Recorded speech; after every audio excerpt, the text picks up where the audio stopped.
Hey, it's Squidly. Last week I showed you what my loadout was for kind of a late summer trip, and this week what I want to do is take that loadout and show you how I'm going to pack it into my Durston Kakwa 40. As I go through packing this up, I'll refer back to that video that I did last week, so if something about it is kind of confusing, just know that that's what I'm referring to. All right, as I get ready to start packing this, full disclosure here, I have a lighter pack account, or not account, but a site that I use to keep up with my gear and kind of how I pack. And I usually double check myself against that, which I've done here. But I really have this nagging feeling that I have forgotten something because I haven't packed up for a trip now in several months to get past summer. So as I do this, if you see something that is like a glaring omission, but put that in the comments because I just feel like I'm missing something. I think by the time this comes public, I will have figured out what I'm missing. So if I miss something, don't judge me too harshly, just laugh it off. Here we go. First thing that goes in is the trash compactor bag for things that have to stay dry no matter what. Typically as I'm packing, I fold the top down so that I can get in there a little bit more easily. The first thing that goes in the bag, really every time, is my sleeping bag. So I have it stuffed and it'll go down in the bottom. And really the only things that I'm overly concerned about staying dry are the sleeping bag and my extra layers, my socks and what for this trip is really just going to be a first thing in the morning layer. And as I put this in here, I just sort of stuff it into all the little corners and nooks and crannies because the problem with using a stuff sack for the sleeping bag is it takes on kind of a round shape and it's not always very efficient for taking up all the space. But I have found that if I just stuff the sleeping bag in there, I'm terribly inefficient at getting it to pack down small, so I'd still use the stuff sack. But I use clothes to take up the rest of the space.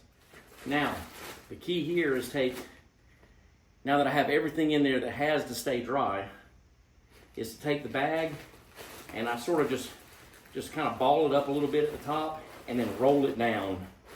And that'll keep any water that does get in the pack from getting inside the bag. Now, as I pack, this is all about efficiency. What are the things I'm going to need through the course of the day, and what are the things that I absolutely don't need? And so the first things to go in, so they go down at the bottom, are the things that I do not need through the course of the day. I'm not going to need them till I'm in camp. And so I already have the sleeping bag in there. I have the extra clothes, which I won't need through the day. And so the next thing is going to be my tent. And I have the tent folded and packed down pretty small, pretty thin. And I lay it in there like this so that it takes up really not very much space in the pack at all. As I put everything in there, I'm pushing down on it to compress it to take up as much space as possible so that I'm not wasting a lot of space at the bottom.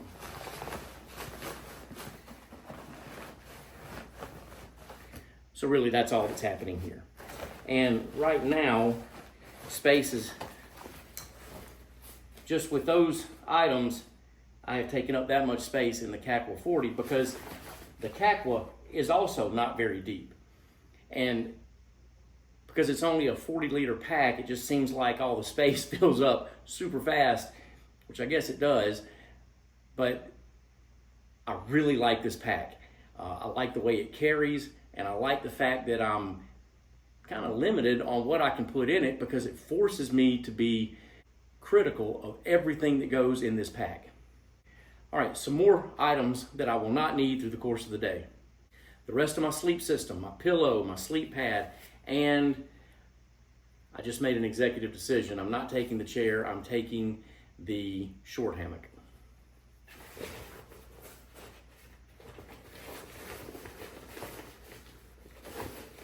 The last two items that go inside the pack are items that through the course of the day I either definitely will need to get into or there's a high likelihood that I will end up needing to get into those items. And so those go last, that way they're at the top. It just makes it more efficient so that I don't open up the pack and have to dig everything out to get to something down at the bottom. That just doesn't make sense to me.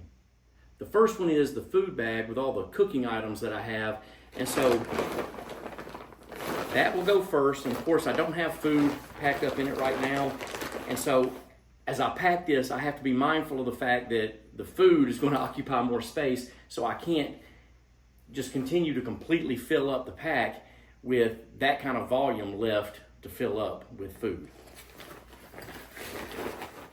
And the last item that goes in the pack that I will probably have to get into through the course of the day is my ditty bag, and that also includes the electronics bag. It's in here too, and the first aid, and all the other little things that you saw when I was laying it out on the floor.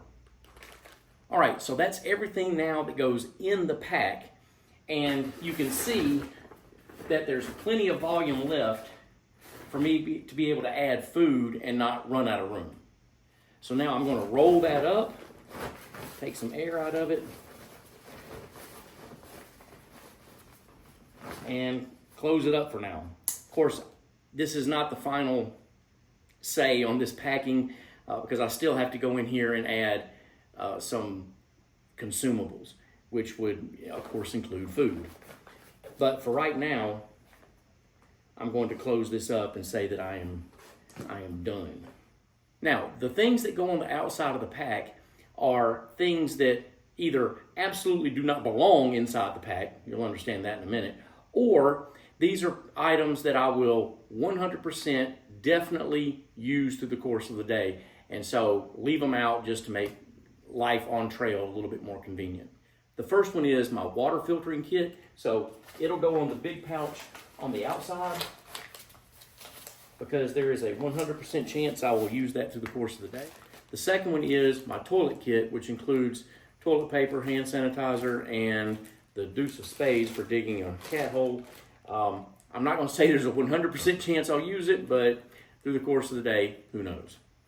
This next item is something that, yeah, it could go in the pack, but it's not going to, and it's my pee bottle. So it will go on the outside in a pocket, and it stays there because it's not going inside with my clothes and sleeping bag. On the last several trips, I have noticed that I've gotten into kind of a routine of getting up early and having my headlamp on well into daylight, and I finish packing up, and it's only after I get on trail that I realize I still have my headlamp on my head. And so because of that, I don't want to stop and put my headlamp inside the pack in my ditty bag or in the electronics bag. And so I have just made it my new routine that in the morning when I'm finished with my headlamp, it goes in the pocket on the side of the hip belt, and that way if for some reason I get to camp late, it's also available to me and I don't have to go get my pack out and dig it out. It's just there available to me. So after years and years of it always being in my ditty bag in the pack, it has found a new home. The next item is the Fanny Pack, which I guess it kind of goes without saying, it's outside because it's around my waist, worn in front of the waist belt. So it stays in front of me. And again, if I were not diabetic, I probably wouldn't bother with this. But because I carry my medical supplies, my insulin, needles, and a bottle to put the needles in, and all of that, it just makes sense for it to be at my fingertips through the course of the day and it be convenient to me. But like I said, if I weren't diabetic, I'm not sure I'd even have it. This is the trekking pole that sometimes I use as a trekking pole. By the way, I never use two trekking poles. I tried it for a while and just couldn't make it work. One is so much more comfortable. But I also have to have just one to put my tent up. And so it will go on the outside of the pack, and I usually put it behind one of the compression straps over here on the side and handle side down, and it just pokes up through the course of the day and I can tighten that down and it stays in place. For the water, I take the 1 liter, and really this is for extra water for maybe a little bit longer of a dry stretch. Where I'm going, I don't think there are going to be any dry stretches, And so that will probably be empty of water for the entire trip, but I carry it just in case I need the extra water capacity.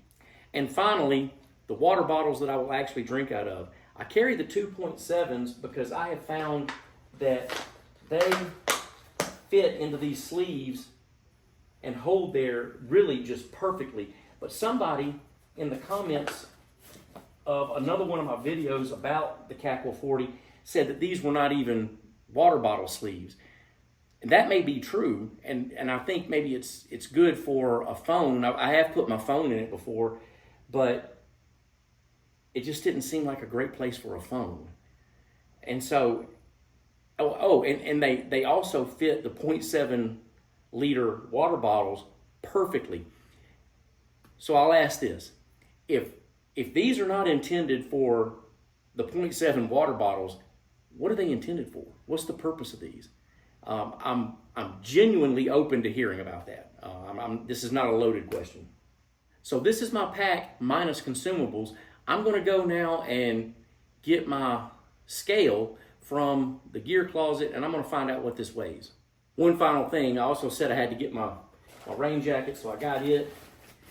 And I will put it on the outside here, and it looks like it's going to fit just fine there, so I'll leave it there. And now, let's give this a weigh and find out what kind of damage I'm doing. Zero that out. And it is 12.28 pounds.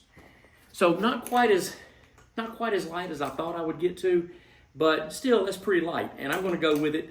And so that'll be what I'm carrying here in a couple of weeks when I get out on that first trip of fall. So do me a favor, get in the comments and tell me what I got wrong. Tell me what you would do differently. Tell me what I have a complete misunderstanding of, and tell me what you think about the Kakwa 40. I would love to hear your opinion. Thanks for sticking around to the end, and I'll see you on the next one.